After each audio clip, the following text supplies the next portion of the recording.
వందే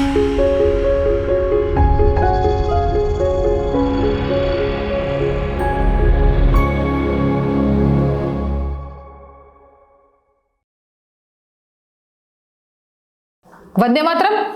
నేను మీ journalist Navata. Welcome to R voice. హెరాకా రాణి మీలో ఎంతమందికి తెలుసు?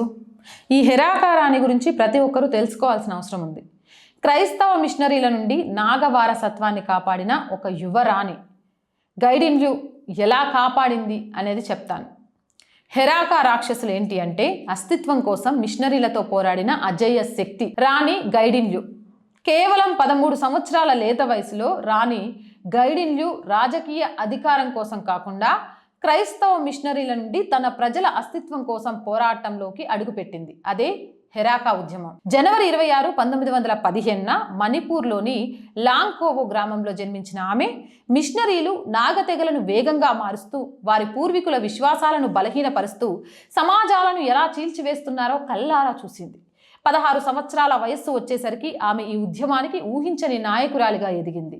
ఆమె హెరాకా విశ్వాసాన్ని, జెలియంగ్రాంగ్ ప్రజల శతాబ్దాల నాటి ఆధ్యాత్మిక సాంప్రదాయాన్ని రక్షించడానికి సంకల్పించింది. కానీ ఆమె చేపట్టిన ఈ యుద్ధాన్ని అర్థం చేసుకోవాలంటే ముందుగా ఆమె వారసత్వంగా స్వీకరించిన ఈ ఉద్యమాన్ని అర్థం చేసుకోవాలి. హెరాకా ఉద్యమం బెదిరింపునకు గురైనప్పుడు మొదట ఆమె బంధువు హైపో జుదోనాంగ్ నాయకత్వంలో హెరాకా ఉద్యమం మొదలైంది. ఈ ఉద్యమం ముఖ్య ఉద్దేశం ఏంటంటే స్థానిక నాగ ప్రజల పూర్వీకుల మతాన్ని, ఆచార విశ్వాసాలను కాపాడుకోవడం. అయితే అప్పటికే మిషనరీలు అంటే క్రైస్తవ మత ప్రచారకులు కొండ ప్రాంతాలలోకి వచ్చి ప్రజల సామాజిక నియమాలను, నమ్మకాలను, జీవన విధానాన్ని మార్చడం ప్రారంభించాయి. దీనివల్ల మిషనరీల ప్రభావం పెరిగి వారి చేత ప్రభావితమైన వారంతా కలిసి హెరాకా ఉద్యమ అనుచరులను ఎగతాళి చేయడం లేదా ఒంటరి చేయడం మొదలుపెట్టారు. తమ పూర్వీకుల నమ్మకాన్ని వదులుకోవాలని ఒత్తిడి తీసుకొచ్చేందుకు ప్రయత్నించారు. దీనివల్ల శతాబ్దాల నాటి ఆచారాలు, దుస్తులు, సాంప్రదాయాలు, సామాజిక నిర్మాణాలు పూర్తిగా మారిపోయాయి, కనుమరుగవ్వడం మొదలైంది. మొత్తానికి మిషనరీల మార్పులను నిరోధించి తమ సాంప్రదాయ నాగమతాన్ని నిలబెట్టుకోవడానికి హెరాకా ఉద్యమం ప్రయత్నించింది. ఆగస్టు 29, 1931న జాదోనాంగ్ మరణం తర్వాత 16 ఏళ్ల గైడిన్ ల్యూ హెరాకా ఉద్యమానికి నాయకత్వం వహించింది. క్రైస్తవ మిషనరీలకు వ్యతిరేకంగా పోరాడింది. నాగ ప్రజలు తమ మతాన్ని కోల్పోతే వారి సంస్కృతి, గుర్తింపు మరియు ఐక్యత కూడా కనుమరుగవుతుందని గ్రహించింది. దీంతో ఆమె గ్రామాన తిరుగుతూ ప్రజలు తమ పూర్వీకుల దేవతలు, ఆచారాలు, సాంప్రదాయాలను గట్టిగా పట్టుకోవాలని, లేకపోతే మత మార్పిడి నాగ గుర్తింపును చెరిపివేస్తుందని కోరింది.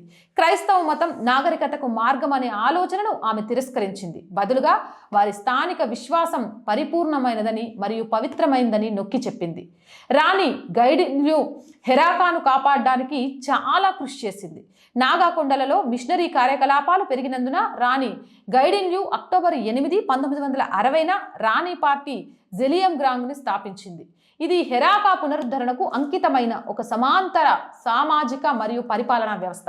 ఇందులో సుమారు 400 మంది సాయుధ వాలంటీర్లు మరియు 1000 మందికి పైగా పౌర మద్దతుదారులు ఉన్నారు. వీరంతా హెరాకా విశ్వాసాన్ని బలోపేతం చేయడానికి, మత మార్పిడి ఒత్తిళ్లను ప్రతిఘటించడానికి కట్టుబడి ఉన్నారు. ఒకసారి ఒక యువకుడు ఆమె సాంప్రదాయ దుస్తులను చూసి ఆమెను అపూయి అంటే తల్లి అని సంబోధించినప్పుడు ఆమె అతనికి ఇలా గుర్తు చేసింది: నువ్వు నేను మా దుస్తులు ధరించినందున నన్ను గుర్తించావు.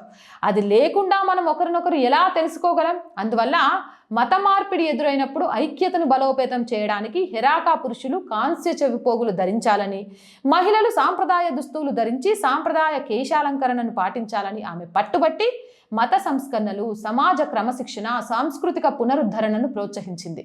అలా ఆమె అత్యంత ప్రసిద్ధ మాటలు ఆమె ఎలాంటి దురదృష్టి కలిగి ఉందో అర్థం చేసుకోవచ్చు. మతాన్ని కోల్పోవడం అంటే సంస్కృతిని కోల్పోవడం, మరియు సంస్కృతిని కోల్పోవడం అంటే గుర్తింపును కోల్పోవడం. ఆమె ఉద్యమం మిషనరీ విస్తరణ యొక్క తుఫాను నుండి హెరాకా మనుగడ సాగించేలా చూసింది. అది ఇప్పటికీ సజీవ ఆధ్యాత్మిక సాంప్రదాయంగా మిగిలింది. నేడు ఆమె స్వతంత్ర సమరయోధురాలుగా మాత్రమే కాకుండా స్థానిక విశ్వాసాన్ని రక్షించిన సాంస్కృతిక సంరక్షకురాలుగా గుర్తించబడుతోంది.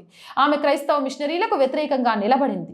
తన సంఘం తమని తాము ఎవరో ఎప్పటికీ మర్చిపోకూడదని ఆమె పట్టుదల భారతదేశం యొక్క అత్యంత శక్తివంతమైన ప్రతిఘటన కథలలో ఒక్కటిగా మిగిలిపోయింది. ఆమెడికి శిరస్సు వంచి నిజంగా పాదాభివందనాలు మీరందరూ కూడా చెప్పాలి.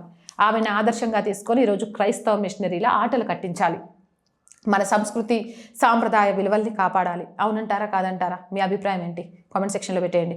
మోర్ వీడియోస్ కోసం ఛానల్ వెంటనే సబ్స్క్రైబ్ చేయండి. అలాగే ప్రతిరోజు చెప్తున్నాను, R voice group of channels అంటే R voice, R political, R సంస్కృతి, ఇవన్నీ మన ఛానల్సే. So please subscribe our channels. మీరు చేసే సబ్స్క్రిప్షన్సే ఈ ఛానల్కి కొండంత బలాన్ని ఇస్తాయి. ప్రతి వీడియోని లైక్ చేయండి, షేర్ చేయండి, మీ అభిప్రాయాన్ని కామెంట్ చేయండి. అలాగే ఆర్థికంగా ₹1 అయినా సరే మా ఛానల్కి ఎంతో కాదు మన ఛానల్కి ఎంతగానో ఉపయోగపడుతుంది. సో ప్లీజ్ మీరు చేసే ఆర్థిక సహాయం ఈరోజు ఆర్ వాయిస్ గ్రూప్ ఆఫ్ ఛానల్స్కి చాలా అవసరం. చేస్తారని ఆశిస్తున్నాను. చేయాలనుకునేవారు సబ్స్క్రిప్షన్ పక్కనే జాయిన్ అనే బటన్ ఉంది. 1 to 5 లెవెల్స్ ఉన్నాయి. ఏదో ఒక లెవెల్లో సపోర్ట్ చేయండి. లేదా స్క్రీన్ మీద గూగుల్ పే, ఫోన్పేతో పాటు అకౌంట్ డీటెయిల్స్ ఉన్నాయి. మీకు తోచిన సహాయాన్ని అందించవచ్చు. వ్యాపార ప్రకటనల కోసం 8328500576 నెంబర్ని సంప్రదించండి. జై హింద్, జై భారత్.